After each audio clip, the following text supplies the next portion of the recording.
Welcome to CEO Insights. I'm Marilyn de Guzman with Investing News Network. I'm speaking with James Tansey, CEO of Klimat X, a carbon credit project developer based in Vancouver. Hello, James. Hello. Hi, great to have you. So let's start our conversation with just an overview of how carbon offsetting works or how carbon credits work for those viewers who may not be familiar with the concept.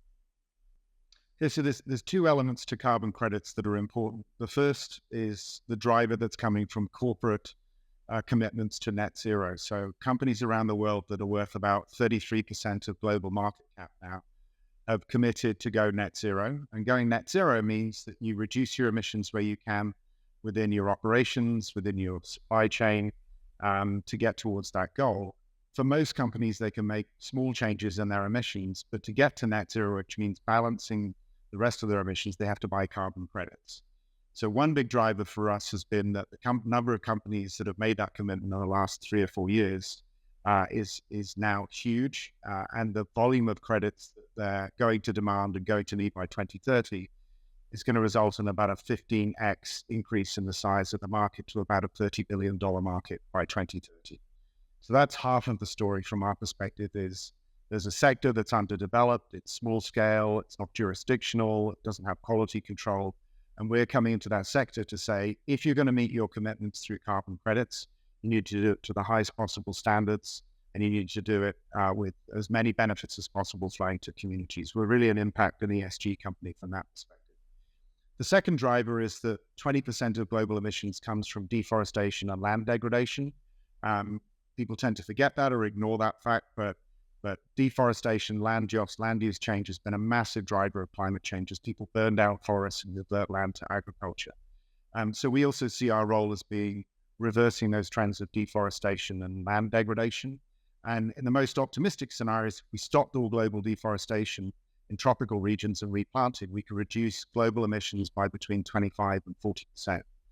So we're taking funds from companies that are trying to meet their net zero commitments, and we're investing them in what we call nature-based solutions, and that's restoring and protecting mangroves, restoring and protecting tropical forest areas where the trees grow really fast, and looking at investing in changing the way agriculture works so that it reduces emissions. We take some of that money from voluntary markets, but we'll also always look at where there's ways we can fund this effort just directly through other sources.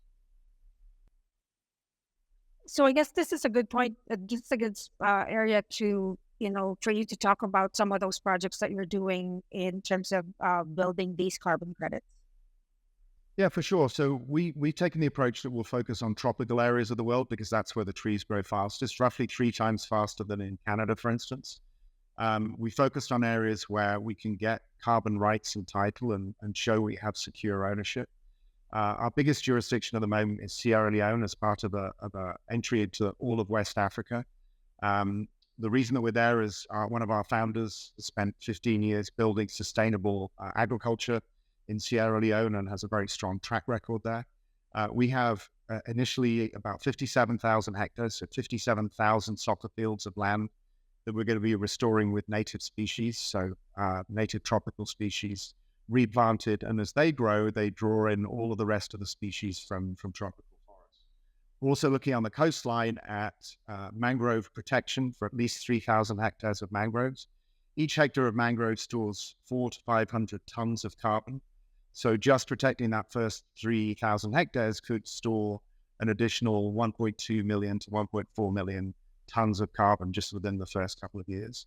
And then we've been planting. We planted 400 hectares of forest in Sierra Leone, and we planted about 15 hectares of mangroves in the country to test the methodologies. So very, very big play there, potentially another 2 million hectares of land that could go into conservation, and then we're extending out into the countries around Sierra Leone, so places like Ghana and Liberia and Guinea. In Central and South America, in the state of Yucatan, we have an agreement with the governor of state of Yucatan to protect up to 100,000 hectares of mangroves. We have a big presence in Guyana, just below Venezuela, where we have coconut water operation that also protects and restores forest cover. And then in Suriname to the south, which was a Dutch colony, independent country now, we've got an agreement with the president's office there to restore and protect huge areas of mangrove along the coastline. And then we're in active exploration in a number of other jurisdictions. So we go in, we secure agreements with governments, we do fair revenue sharing and engagement with communities, and then we look at how we can use our funds to do restoration and conservation of the systems that nature has built to take carbon out of the atmosphere. Right. So I'm curious, between all these projects that you have, so what are your sort of expectations and your calculations on how much of these carbon credits are you going to be producing? And, because I guess all these is, with the ultimate objective of, helping reach that net zero goals.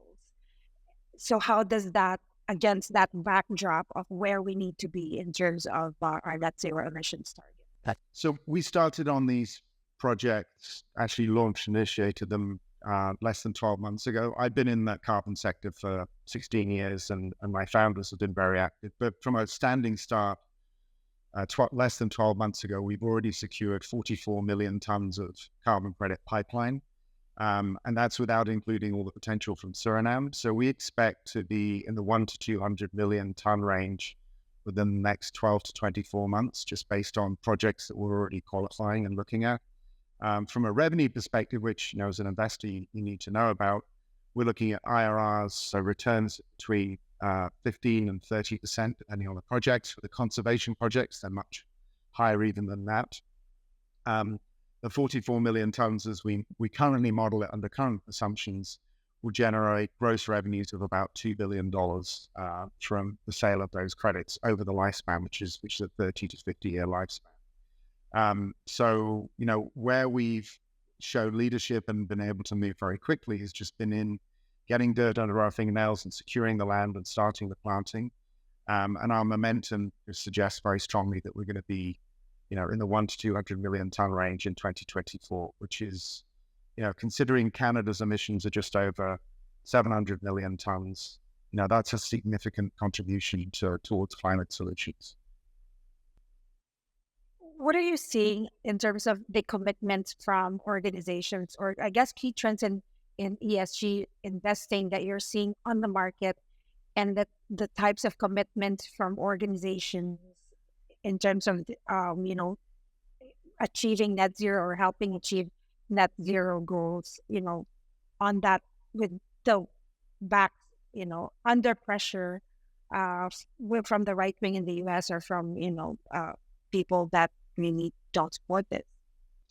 Yeah, I mean, the trends around ESG are absolutely clear. More than 50% of listed companies already have some kind of ESG policy and screening.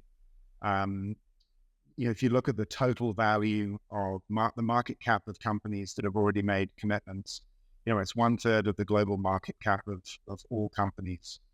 If you look at the GFANS Alliance, which is in the finance sector, organizations that have somewhere around $65 trillion of assets under management committed to net zero. So the underlying trends are extremely strong. Big oil and gas companies like BP and Shell have made huge commitments to net zero. Companies like Netflix, companies like Nestle, companies like Apple and Amazon are all going down this path because their customers require it, because their employees want it, because their investors, pension funds in particular, are demanding it.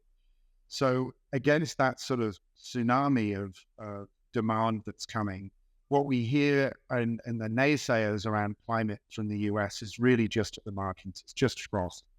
And, the idea that if any of this is going to derail the level of momentum out of Europe and Canada and most of the US is just, it's overestimating the influences. A lot of it's just noise. So we think it's a very powerful force now. And it reflects the underlying trends in ESG investing. 65% of millennials will select stocks on the basis of their ESG performance. Millennials are going to inherit between 30 and 40 trillion dollars over the next 3 decades from their parents and grandparents. So the value shift here is driving, people to choose funds, choose investments that reflect the way they want to live in the world and the influence they want to have in the world. And that's an irreversible trend. And following up on that, so, organizations as well, even those that are not necessarily, big emitters like the resource sector, the oil and gas.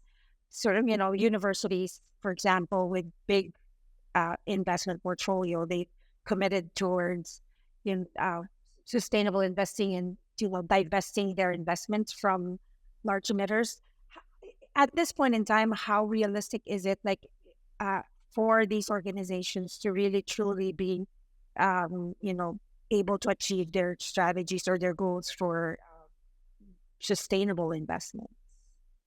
Yeah, I mean, there's a supply problem in terms of the number of companies that are going to meet the criteria. There was some greenwashing in the early days of sustainable investing, and now between SEC reviews and the EU regulations around the support that you need to have to claim sustainable investing, you can't get away with just superficial cosmetic approaches. You've got to sort of have ESG and impact in your bones and in your whole strategy. So, for companies like ours, we tick the box of both being responsibly led and diverse and impactful company, but also the product that we produce is something that's making a huge difference in the world. So we think that as we get to the kind of scale where some of the institutions will look more at us, we're going to be a very easy sell to those organizations.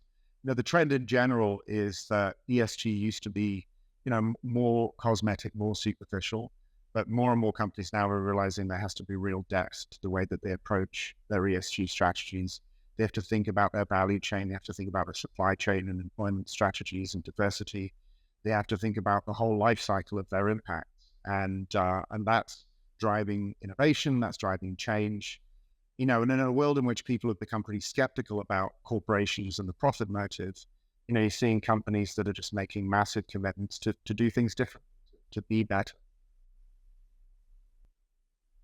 So looking to November, where COP28, the next climate summit, is going to be held, what progress are you seeing that's being made towards that next climate summit? The progress under the UN process has been incredibly slow.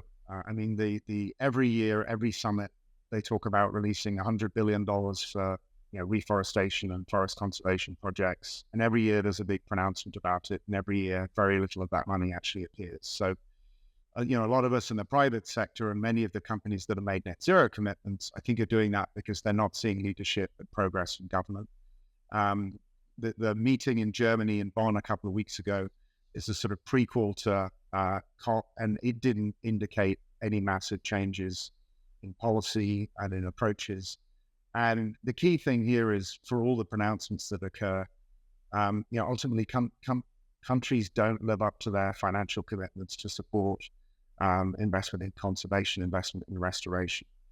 There have been very few checks really transferred to support it through that government process, whereas we're starting to see hundreds of millions, if not billions of dollars flowing from funds and from corporates directly into supporting conservation and restoration. So I'm always much more optimistic about corporate progress. And remember that at the UN process, there isn't really a seat for business.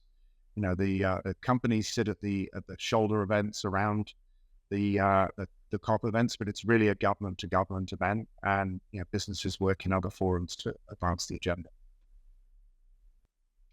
Do you think it's going to be all this work towards our emissions targets will be driven mostly by the private sector? Like, is to be really effective, like what do you see as a role of the private sector? Is that going to be significant to drive this more than the government?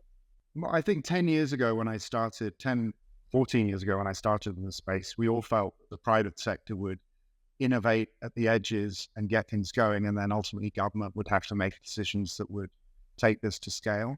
I think we're probably seeing that inverted now, where the scale of demand from the biggest emitters, the amount of capital they're deploying, single companies with a $500 million fund for allocating into carbon credits, the carbon credit production. I think it's inverted all of that. And now I expect in the next decade, we'll see far more progress from corporations than we see from governments. And I think that's a good thing. I think, companies can be more agile. Companies like ours can be responsive to the specific requirements of investors. And while, people are shuffling papers around the table at UN, I think we can actually just get on and make incredible progress ourselves towards reducing 20 to 25% of emissions from avoided deforestation. Very interesting conversation when it comes to climate change. Thank you again, James, for sharing your insights today. That's a pleasure. Thanks so much for your time. And thanks everyone for watching. Join us again next time for another engaging conversation on CEO Insights. If you like this video, subscribe to our YouTube channel and leave a comment below. Thanks for watching.